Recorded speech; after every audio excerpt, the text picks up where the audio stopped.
Welcome to the School's Out map, where this time we are playing as Chad. And Chad has a cast on his arm and probably should not be scootering. While the last level had two completely separate areas, this level has at least 4 separate areas that are tied together a lot more fluidly.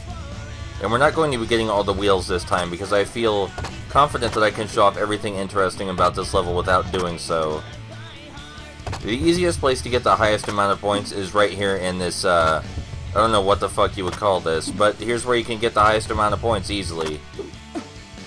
And one of the coolest things about skateboarding games, or games like skateboarding games, is the kind of interactions you can do with the environment. And you'll see a pretty decent attempt at environmental interaction here in this area.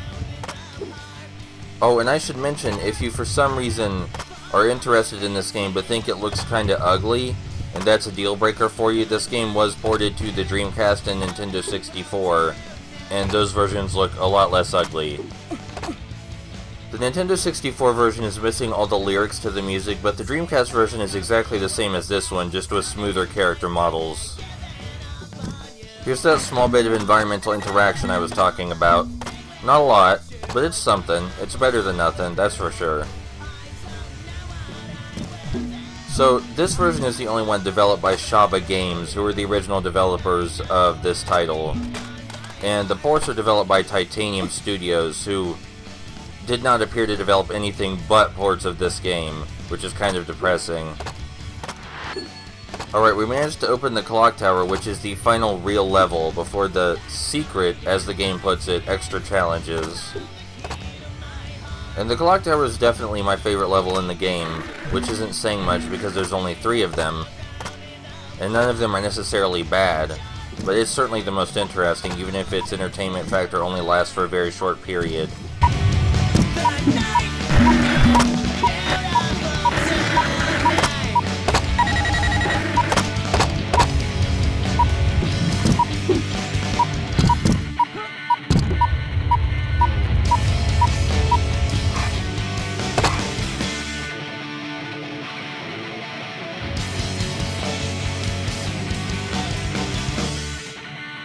Welcome to the Clocktower, which, as I said previously, is my favorite level in the game, and it's structured more like a platforming level than it is a sports game level. This time there are 40 wheels to collect instead of 30, and they're spread all throughout the level, and they take you back to the very start if you collect them all. If you fall down on the way to the end of the level, then you do have to start from the very beginning, which means you're probably screwed as far as collecting all the wheels is concerned, because, you know, the time limit. The single hardest jump in the level is right here. Just hold down the jump button and let go right as you're at the very, very edge, and you should be able to make it, but I've lost to that jump more times than I can count. Other than that, you just use skills that you learned up to this point so far, like this one. And the exact same thing over here, but a bit more difficult. But we nailed it. After you get this far, you're pretty much set. The rest of the level isn't too difficult, and a large portion of the wheels are just at the very top of this ramp right here. Just kinda hanging out on various rails. It is a bit of a time sink to collect them all, but it shouldn't be such a big time sink that you can't manage to collect the rest. Man, the levels in this game are kinda tiny, aren't they? Especially in comparison to the game that this is based on. I wouldn't exactly recommend this as a starting point for games like this, because as easy as it can be most of the time, there are a couple challenges that are genuinely frustrating, and it can be difficult to get the scooter to consistently do what you want it to. That's not to say there aren't some frustrating challenges in other games like this, but those games are long enough that the frustrating challenges don't make up a significant portion of the experience.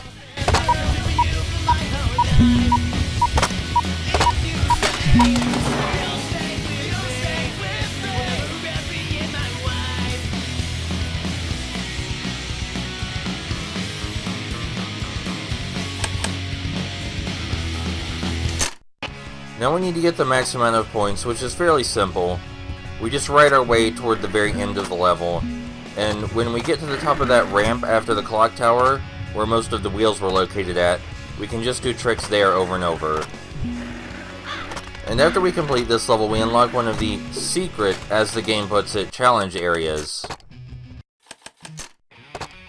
There are 6 secret challenge areas in total, but under no circumstance should you expect me to do all of them. I just don't have that much interest in this game to do that. Don't want to spend 3+ hours on this thing. And with the first 2 challenge areas, you're pretty much going to see everything that the secret areas have to offer in the first place, so I feel like bothering to unlock the rest of them would be just a waste of everyone's time. But hey, if this looks even a little bit interesting to you, it's probably pretty cheap on Amazon right now. And it is also available for the Nintendo 64 and Dreamcast. So if you want to be a hipster and buy the Nintendo 64 version, go ahead. The Nintendo 64 version does have a shorter opening, so people use that one to speedrun this game. And they don't seem to take those speedruns very seriously, but really, would you? Not that this game is bad, but the content in it is almost non-existent. They definitely appear to have tried way harder than the game's sequel, which was made by a different developer entirely.